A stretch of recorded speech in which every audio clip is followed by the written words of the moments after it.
Good morning student. Welcome to my YouTube channel PG study classes. और जो आज का जो हमारा टॉपिक है वो है फाइनेंशियल मार्केट का पार्ट 4 और ये आखिरी पार्ट है। तो बेसिकली इस पार्ट में हमने किसके बारे में स्टडी करना है, इस पार्ट में हमने देखना है security and exchange board of India, SEBI के बारे में जानना है कि सेबी कब बना, क्यों बना, क्या इसके फंक्शन है, क्या इसके ऑब्जेक्टिव्स थे। तो इससे पहले के जो पार्ट 1, 2 और 3 में हमने क्या देखा था कि फाइनेंशियल मार्केट क्या होती है, वो मार्केट जहां पर फाइनेंशियल एसेट्स बेची खरीदी जाती है। ठीक है ना। कितने टाइप की होती हैं? 2 टाइप की होती है, money market and capital market. अब मनी मार्केट में कौन से इंस्ट्रूमेंट बिकते हैं जो 1 साल से कम के लिए होते हैं, लाइक कमर्शियल पेपर, ठीक है ना, commercial bills, certificate of deposits. और दूसरी कौन सी होती है? कैपिटल मार्केट, जहां पर लॉन्ग पीरियड के लिए, टाइम के लिए शेयर्स बेचे या खरीदे जाते हैं। ठीक है, like shares, debentures, mutual funds. और आगे वो कैपिटल मार्केट भी 2 टाइप की होती है, प्राइमरी जहां पर नए शेयर्स बेचे खरीदे जाते हैं, और दूसरी कौन सी होती है? सेकेंडरी, जिसको स्टॉक एक्सचेंज भी बोलते हैं। और थर्ड में हमने क्या देखा था कि स्टॉक एक्सचेंज कैसे प्रॉपर्ली वर्क करता है। अब स्टॉक एक्सचेंज तो वर्क करता है, बट इसको वर्क करवाता कौन है properly? SEBI. SEBI means security exchange board of India. देखो सेबी क्यों बनाया गया? क्या ये शुरू से चल रहा था? नहीं। हुआ क्या, देखो स्टॉक मार्केट ना, जो ये स्टॉक मार्केट है ये काफी पुरानी है। ठीक है ना। अब उस टाइम पे क्या होता था, नॉर्मली ये फिजिकल फॉर्म में चलती थी। फिजिकल फॉर्म में मतलब क्या होता था कि बॉम्बे के अंदर एक स्टॉक मार्केट होती थी, वहां पर बहुत सारे ब्रोकर्स बैठे होते थे, उनके पास क्लाइंट्स के ऑर्डर होते थे कि किस कंपनी के शेयर्स खरीदने हैं, किस कंपनी के शेयर्स बेचने हैं। तो वो ब्रोकर्स जाते थे तो उस मार्केट के अंदर, और वहां पर पूरे एक तरीके से मंडी की तरह की वहां पर शेयर्स बेचे खरीदे जाते थे। ठीक है ना। तो कोई उसको रेगुलेट नहीं करता था, वहां पर नॉर्मली कुछ ब्रोकर्स ही होते थे, वही उनको क्या करते थे, वो हेड ब्रोकर्स ही रेगुलेट करते थे। तो इससे अब दिक्कत क्या थी इसके अंदर सबसे बड़ी दिक्कत थी कि नुकसान किसका होता था सबसे ज्यादा? इन्वेस्टर्स का। क्योंकि उनको एक्चुअल में पता ही नहीं चल पाता था कि शेयर्स ब्रोकर ने कितने में खरीदे कितने में नहीं, क्योंकि कोई इंफॉर्मेशन तो आ नहीं रही। और कई बार क्या होता था, कुछ फ्रॉड ब्रोकर्स हो जाते थे, इंफॉर्मेशन लीक होनी शुरू हो जाती थी, इनसाइडर ट्रेडिंग हो जाती थी, तो ब्रोकर्स जानबूझ के सस्ते में उन इन्वेस्टर्स के शेयर बिकवा देते थे। ब्रोकर्स का खुद का तो पैसा मिल जाता था, बट इन्वेस्टर को बहुत ज्यादा क्या था, नुकसान था। ठीक है ना। तो इसी सारी कमियों की वजह से कि भाई इनको एक प्रॉपरली रेगुलेट करे, कोई बताए कि ब्रोकर्स की क्या क्वालिफिकेशंस होनी चाहिए, या अगर ये ब्रोकर है तो किसने रजिस्ट्रेशन दी इसको, किसने रजिस्टर्ड किया, और किस हिसाब से ये काम करेगा, क्या इसके वर्क एथिक्स होंगे, उसको प्रॉपरली सिस्टम को चलाने के लिए ना गवर्नमेंट ऑफ इंडिया ने सेबी को बनाया। तो सेबी जो था वो बनाया कब गया? 12 अप्रैल 1988, 12 अप्रैल 1988 को सेबी को बनाया गया। बट उस टाइम पे सेबी को सिर्फ मार्केट को देखने के लिए बनाया था, मतलब कोई पावर नहीं थी security exchange board of India के पास, कुछ भी नहीं था। इसको सिर्फ देखने के लिए बनाया गया था कि वो सिर्फ एनालाइज करे कि क्या क्या कमियां आ रही हैं स्टॉक मार्केट के अंदर, कि कहां पर लोग गलतियां कर रहे हैं, कौन सा ब्रोकर फ्रॉड कर रहा है और कैसे इस फ्रॉड को रोका जाए। ठीक है ना। प्रॉपरली उसको देखने के लिए बनाया गया था। तो आपने सुना होगा हर्षद मेहता स्कैम, तो हर्षद मेहता स्कैम के बाद ही सेबी को बनाया गया। उस टाइम पर सेबी आ गया था, और सेबी ने, क्योंकि बहुत सारा फ्रॉड होना शुरू हो गया था, लोगों को रातों रात पैसे बन भी रहे थे और नुकसान भी बहुत हो रहा था, बिकॉज ब्रोकर अमीर पे अमीर, हर्षद मेहता क्या था, ब्रोकर था, वो अमीर पे अमीर होता जा रहा था। ठीक है ना। तो मैं बार बार बोल रहा हूं, अगर आपको इस चैप्टर को और अच्छे से समझना है तो आप फिल्म भी देखो 1992 स्कैम की, बिग बुल, आपको बहुत अच्छे से इंफॉर्मेशन पता चलेगी। चलो, तो उस टाइम पे जो सेबी था वो क्या था, एक वाचिंग डॉग था। वो सिर्फ देखता था बैठकर आराम से कि क्या क्या दिक्कतें चल रही हैं और कैसे इसको ठीक किया जा सकता है, बट किसी को बोलता कुछ नहीं था। मतलब अगर कोई गलत कर भी रहा है तो करने दो, सिर्फ वो क्या है, वाचिंग डॉग है, उसने भौंकना नहीं है, वो सिर्फ देखेगा। बट उसके बाद जब 3 साल या 4 साल के बाद फ्रॉड ज्यादा, स्कैम ज्यादा हुए, तब सेबी को स्टैट्यूटरी स्टेटस दिया, मतलब सरकार ने उसको मान्यता दी। मतलब अब उसके हाथ में पावर्स है, वो लीगल एक्शंस भी ले सकता है। किसके अगेंस्ट? ब्रोकर के अगेंस्ट, ताकि इन्वेस्टर को प्रोटेक्ट किया जा सके। और उसका मेन फंक्शन क्या था?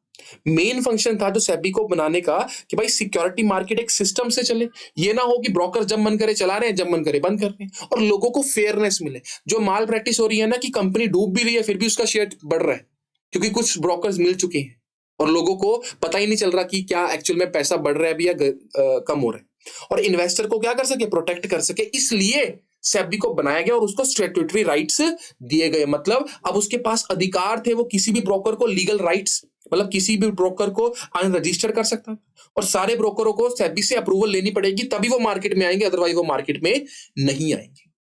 तो ये इसको बोलते हैं security and exchange board of India, SEBI. अब रीजन क्या था इस्टेब्लिशमेंट ऑफ सेबी का? देखो, स्टॉक के अंदर डीलिंग लगातार बढ़ती जा रही थी, बिकॉज उस टाइम पे क्या था, लोगों को लग रहा था कि भाई पैसा इस मार्केट के अंदर है, तो बहुत सारी माल प्रैक्टिसेस भी होंगी। अब माल प्रैक्टिसेस क्या होती थी? Insider trading. इनसाइडर ट्रेडिंग का मतलब क्या होता था? कि नया वर्ड है, बहुत इंपॉर्टेंट वर्ड है, इनसाइडर ट्रेडिंग। अब इनसाइडर ट्रेडिंग पता है क्या होता था? इसके अंदर जो ब्रोकर्स होते थे ना, अब मान लो एक एबीसी लिमिटेड कंपनी थी, अब उसको एक नया प्रोजेक्ट लगाना था। अब वो नया प्रोजेक्ट लगाएगी तो उसकी प्रॉफिटेबिलिटी बढ़ेगी, या उस कंपनी को, एबीसी लिमिटेड कंपनी को बहुत ज्यादा लॉस हुआ, तो इस लॉस के बारे में आम पब्लिक को कब पता चलेगा? जब वो फाइनेंशियल इंफॉर्मेशन बताएगी कंपनी अपनी, तभी आम पब्लिक को पता चलेगा, ऐसे तो पता नहीं चलेगा। लेकिन कुछ ब्रोकर क्या करते थे? इनसाइडर ट्रेडिंग करते थे, मतलब जो उनके अंदर के इंप्लॉइज होते थे ना, उनसे वो इंफॉर्मेशन लीक करवा लेते थे। या जो एबीसी लिमिटेड कंपनी के कुछ इंप्लॉइज होते थे ना, उनको तो पता था कि कंपनी नया प्रोजेक्ट लगाने वाली है, तो शेयर्स की वैल्यू क्या होगी? बढ़ेगी। तो वो उसी इंफॉर्मेशन के बेसिस को या तो किसी ब्रोकर को पास कर देते थे, या खुद बहुत ज्यादा शेयर्स ले लेते थे। तो इससे देखो क्या हो गया? नुकसान तो आम पब्लिक का, वो उस इन्वेस्टर का हुआ जिसने फाइनेंशियल इंफॉर्मेशन देखकर पैसा लगाना था, उसको तो कोई फायदा ही नहीं मिला। ठीक है ना? तो ऐसी माल प्रैक्टिसेस बहुत होती थी, इसी को बोलते हैं इनसाइडर ट्रेडिंग। जब कंपनी के अंदर के व्यक्ति से इंफॉर्मेशन निकाली जाए ताकि उसका बेनिफिट हो सके, और किससे पहले? लोगों से पहले। अब क्या होता था? जैसे प्राइस रिगिंग होता था। अब प्राइस रिगिंग क्या होता था? होता प्राइस 10 था, बट दिखाया 12 जाता था, या 15 दिखाता जाता था, या होता 10 था, 8 या 9 रुपए दिखाए जाते थे इन्वेस्टर को, ब्रोकर के द्वारा। अनऑफिशियल प्रीमियम और न्यू इशू, मतलब नया कंपनी ने शेयर इशू की है और प्रीमियम कंपनी ने मांगा भी नहीं, बट ब्रोकर बोलता था कंपनी ने प्रीमियम मांगा है, तो वो प्रीमियम उसकी जेब में जाता था। Delay in delivery of share, shares को डिलीवर करने में क्या होता था? टाइम लगता था। ठीक है ना? क्यों? लोग, ब्रोकर्स क्या करते थे? शेयर्स खरीदते ही नहीं थे, पेमेंट को पैसे से ही पैसा बनाते थे, बाद में उसको एंड में शेयर देते थे। और रूल्स एंड रेगुलेशन को स्टॉक एक्सचेंज के क्या होता था? वायलेट होता था। मतलब लिस्टिंग रिक्वायरमेंट, अब जब कंपनी कोई शेयर मार्केट में लिस्ट होगी, लिस्ट मतलब अगर कंपनी को अपने शेयर्स को सिक्योरिटी मार्केट में बेचना है तो लिस्ट करवाना पड़ेगा। तो कंपनीज भी क्या करती थी? ब्रोकर से साठगांठ थी, वैसे लिस्ट करवा लेती थी। तो इन सारी चीजों को देखते हुए ना, सरकार ने फैसला लिया कि भाई इसको खत्म करना पड़ेगा, बिकॉज लोग स्टॉक मार्केट के अंदर ज्यादा आ रहे हैं, लोगों का पैसा लगा हुआ है, अगर पैसा डूब गया ना, तो लोगों ने अल्टीमेटली गवर्नमेंट का ही फॉल्ट निकालना। तो इसी वजह से सेबी को क्या किया गया? बनाया गया, ताकि इन सभी चीजों को सिस्टम से कर सके। वो कैसे कंपनी लिस्ट होगी वो बता सके, कैसे ब्रोकर रजिस्टर्ड होंगे, कैसे उनको रूल्स एंड रेगुलेशन फॉलो करने, और क्या क्या इंफॉर्मेशन पब्लिक को बतानी है, क्या क्या नहीं बतानी। इन सारी चीजों के लिए किसको बनाया गया? सेबी को बनाया गया। चलो, अब role and objective of SEBI, कि सेबी का रोल क्या था और सेबी का ऑब्जेक्टिव क्या था। देखो, रोल मतलब सेबी का क्या काम था, तो सेबी को मेन पर्पस क्या था? कि वो माल प्रैक्टिस, जो भी गलत काम हो रहे हैं ना मार्केट के अंदर, उसको देखे, उसको रोके, और इन्वेस्टर्स को क्या करे? प्रोटेक्ट करे। तो ये तीन ग्रुप्स की नीड्स को फुलफिल करने के लिए बनाया गया। इशुअर्स, इशुअर्स मतलब कौन होते हैं? जिनको पैसे की रिक्वायरमेंट होती है, जो स्टॉक मार्केट में आके जिनको जो पैसा चाहते हैं। ठीक है ना? तो it provide a market place in which they can raise finance fairly और इजिली। मतलब इशुअर्स कौन होते हैं? वो कंपनीज जिनको पैसे की रिक्वायरमेंट थी।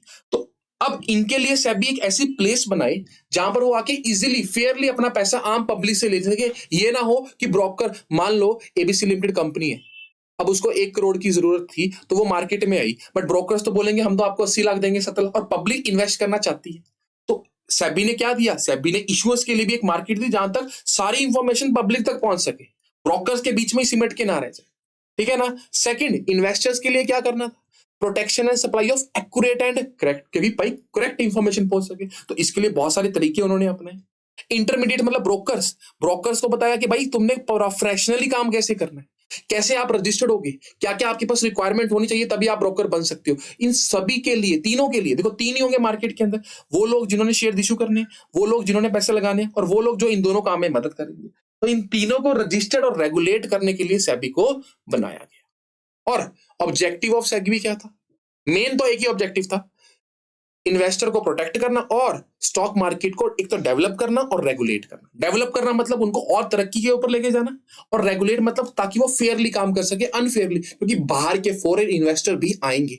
अब उनके साथ अगर फ्रॉड होता है तो एज एन कंट्री पूरी देश को क्या होगा? नुकसान होगा। तो दिस में be elaborated as follow, to regulate stock exchange and security industry to promote their ordinary function. मतलब क्या ऑब्जेक्टिव थे सेबी के क्या ऑब्जेक्टिव थे? कि स्टॉक एक्सचेंज को प्रॉपर्ली रेगुलेट किया जाए और सिक्योरिटी इंडस्ट्री को, शेयर मार्केट को प्रमोट किया जाए। इन्वेस्टर्स के राइट को और उनके इंटरेस्ट को, मतलब क्या राइट्स है उनके, पूरी इंफॉर्मेशन लेना, प्रॉपर बैलेंस शीट को जानना, ठीक है, टाइम टू टाइम अपडेट लेना कंपनी के अंदर क्या हो रहा है क्या नहीं हो रहा है, और इन्वेस्टर के इंटरेस्ट मतलब कहीं इनसाइडर ट्रेडिंग तो नहीं हो रही, और उनको गाइड करना, एजुकेट करना, फ्रॉड एक्टिविटीज जो भी हो रही थी उनको खत्म करना, और develop a code of conduct, मतलब रूल्स एंड रेगुलेशन डेवलप करना, किसके लिए, ब्रोकर्स के लिए, कि अगर कोई ब्रोकर शेयर खरीदेगा तो उससे पहले वो इन्वेस्टर को क्या क्या इंफॉर्मेशन देगा, ताकि वो एक कॉम्पिटिटिव एंड प्रोफेशनल वे में काम कर सके और सभी का क्या हो सके, भला हो सके। तो बेसिकली इसी के लिए सेबी के 3 फंक्शंस थे जिनको मेन फोकस किया गया, और जो हमारे पेपर के अंदर बहुत बार पूछे जाते हैं हमसे। तो ध्यान से देखना क्या क्या फंक्शंस थे किसके, सेबी के। तो 3 फंक्शंस थे, regulatory, development and protective function. तो सबसे पहला फंक्शन क्या है हमारे पास, रेगुलेटरी फंक्शन। देखो रेगुलेटरी फंक्शन मतलब रेगुलेशन, रूल्स एंड रेगुलेशन के बारे में क्या करना, काम करना। To meet their objective SEBI has 3 function, 3 तरीके के काम सेबी करेगा। पहला रेगुलेट करेगा, किसको, पूरी मार्केट को। तो उसके लिए वो क्या करेगा, ब्रोकर्स को रजिस्ट्रेशन करवाएगा। अब ब्रोकर के आगे सब ब्रोकर्स होते हैं जो भी मार्केट के अंदर होंगे, जो भी मार्केट के अंदर डायरेक्टली इनडायरेक्टली इफेक्ट करते हैं, उनको सबको क्या करवाएगा, सेबी रजिस्टर करवाएगा। Registration of collective investment schemes and mutual fund की जो भी सारी स्कीम्स हो रही है ना, म्यूचुअल फंड की स्कीम आई है, कोई भी अनरजिस्टर्ड स्कीम ना रहे, मतलब म्यूचुअल फंड हो गया, कोई भी इन्वेस्टमेंट हो गया, ऐसा ना हो कि आप लोग इन्वेस्ट कर दें। तो अब पब्लिक कब इन्वेस्ट करे, जब सेबी की क्या हो, अप्रूवल हो। तो उनको कैसे रजिस्टर करना है मार्केट के अंदर आकर, वो सारे रूल्स कौन बताएगा, सेबी बताएगा।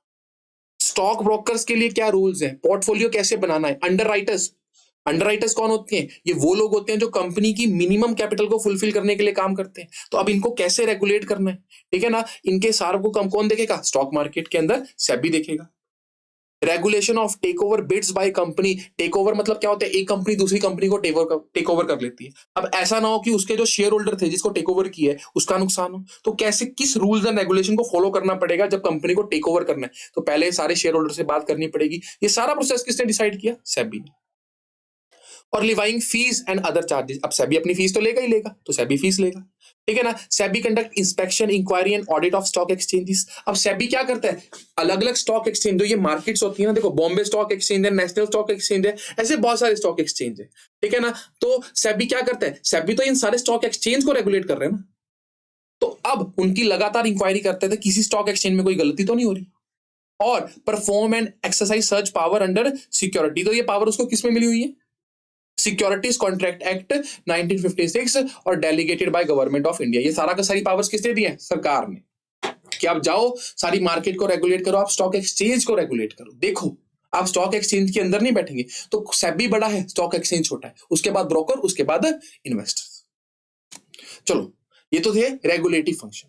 अब है डेवलपमेंट फंक्शन, की डेवलपमेंट के लिए भी सभी काम करेगा। क्या करेगा, ट्रेनिंग देगा, किसको, ब्रोकर्स को, इंटरमीडिएट को, कि कैसे डीलिंग करनी है, ताकि उनको और अच्छे से डीलिंग पता चले, ठीक है ना। रिसर्च करवाएगा, इंफॉर्मेशन देगा, किसको, सारे मार्केटिंग पार्टिसिपेंट्स को, कि भाई शेयर मार्केट के अंदर क्या नया, कैसे कैसे आप शेयर कर सकते हो, क्या आप अब सिर्फ शेयर ही खरीद सकते हो, डिबेंचर खरीद सकते हो, बॉन्ड्स खरीद सकते हो। रिसर्च करवाकर सारी इंफॉर्मेशन पब्लिश करेगा। और undertaking measures to develop the capital market by flexible approach, मतलब वो सारे तरीके अपनाएगा। और भी कुछ नया लगाना है कि भाई अब लेट खुलेगी, जल्दी खुलेगी, ये सारा कुछ कौन करेगा, सेबी, ताकि डेवलपमेंट हो सके। किसकी डेवलपमेंट हो सके, स्टॉक मार्केट की डेवलपमेंट हो सके। तो डेवलपमेंट के लिए ये सारा काम कौन करेगा, सेबी करेगा। अच्छा उसके बाद क्या करेगा, प्रोटेक्ट करेगा। थर्ड फंक्शन क्या है, प्रोटेक्टिव फंक्शन। अब प्रोटेक्ट किसको करेगा, प्रोटेक्ट तो इन्वेस्टर को करेगा, किससे, fraudulent and unfair trade practice. Control insider trading, तो इनसाइडर ट्रेडिंग मैंने बताया आपको क्या होता है, जब कंपनी की इंफॉर्मेशन कंपनी का अंदर का व्यक्ति क्या करेगा, लीक करेगा, किसको, किसी ब्रोकर को, ताकि फाइनेंशियल इंफॉर्मेशन आने से पहले ही वो लोग क्या कर लें, उस कंपनी के शेयर या तो खरीद लें या बेच लें। तो अगर इनसाइडर ट्रेडिंग होती है तो उसको कंट्रोल करेगा और उसके ऊपर अच्छी खासी पेनल्टी लगाएगा। प्रोटेक्ट करना है ना उसको, इन्वेस्टर्स को, और इन सारे स्टेप्स लेगा। Promotion of fair practice and code of conduct in security market, यानी कि फेयर प्रैक्टिस का प्रमोशन करेगा और रूल्स एंड रेगुलेशन के बारे में प्रॉपर्ली बताएगा। देखो 3 फंक्शन है। रेगुलेटरी फंक्शन में क्या करेगा, रूल्स एंड रेगुलेशन बनाएगा, किसके लिए, ब्रोकर के लिए, कंपनी के लिए, म्यूचुअल फंड्स के लिए, ठीक है ना, मार्केट के लिए। डेवलपमेंट में क्या करेगा, डेवलप करेगा, तो स्टॉक मार्केट को बढ़ाने का काम करेगा, लोगों को रिसर्च की इंफॉर्मेशन बताएगा, डेवलप करेगा, ट्रेनिंग देगा। प्रोटेक्ट में क्या करेगा, इन्वेस्टर को प्रोटेक्ट करेगा, किससे, अनफेयर ट्रेड प्रैक्टिस से, इनसाइडर ट्रेडिंग से। तो ये सारे किसके फंक्शंस थे, ये सारे हमारे पास फंक्शन थे सेबी के। चलो अब हमारे पास आखिरी क्या है, केस स्टडीज। तो केस स्टडी हम देखते हैं। देखो चारू क्या थी, एक चार्टर्ड अकाउंटेंट थी प्रकाश लिमिटेड के अंदर। During the course of meeting with the director she came to know that against the previous year this year company going to declare handsome dividend. Dividend मतलब क्या होता है कि कंपनी कुछ हिस्सा शेयर होल्डर में बांटना चाहती है, उसको पहले ही पता चल गया। और it is observe that when such news become public, कि जब ये मार्केट में इंफॉर्मेशन आएगी ना तो शेयर्स जंप करेंगे। तो चारू ने क्या कर लिया, कंपनी के शेयर्स पहले ही खरीद लिए। देखो ये क्या किया, गलत है ना, क्योंकि इसको ही बोलते हैं इनसाइडर ट्रेडिंग। क्यों इनसाइडर ट्रेडिंग क्यों की उसने, क्योंकि उसको इंफॉर्मेशन के बारे में पहले पता चल गया, अब उसने पहले शेयर खरीद लिए। तो जैसे मार्केट में इंफॉर्मेशन नहीं, आम इन्वेस्टर क्या करेगा, शेयर्स खरीदेगा। तो वो उस समय क्या कर देगा, शेयर्स बेच देगा, उसको प्रॉफिट हो जाएगा और आम इन्वेस्टर का शेयर ऑटोमेटिकली फिर क्या हो जाएगा, कम हो जाएगा। ठीक है ना, तो इसी को बोलते हैं इनसाइडर ट्रेडिंग। अब manipulating the market price of share by increasing और डिक्रीजिंग देयर प्राइस, मतलब शेयर प्राइस को क्या करना, मैनिपुलेट करना। 10 का शेयर या तो 12 का दिखा देना या 8 का दिखा देना। ये कौन करता था, ब्रोकर करता था। इसी को बोलते हैं प्राइस रिगिंग बोलते हैं। तो ये थी हमारे पास कुछ केस स्टडी सेबी के फंक्शन के अंदर। तो अगर मैं बात करूं इनसाइडर ट्रेडिंग को किस फंक्शन के अंदर, तो प्रोटेक्टिव फंक्शन के अंदर सेबी प्रोटेक्ट कर रहे हैं। और अगर शेयर मार्केट को ऊपर तक लेके जाना, डेवलप करना है और नई चीजें ऐड कर रहे हैं, तो वो डेवलपमेंट फंक्शन। और बोर्ड ऑफ डायरेक्टर्स को या कंपनी कैसे टेक ओवर करेंगी, कंपनी कैसे मर्ज करेंगी, ये सारे रूल्स एंड रेगुलेशन किस फंक्शन में बताए जाएंगे, रेगुलेटरी फंक्शन में बताए। तो ये था हमारे पास सेबी का फंक्शंस, सेबी क्यों बना, सेबी का क्या ऑब्जेक्टिव था, और उसके साथ कुछ केस स्टडीज। तो ये हमारे पास आखिरी पार्ट कंप्लीट हो गया, किसका, फाइनेंशियल मार्केट का। Thank you.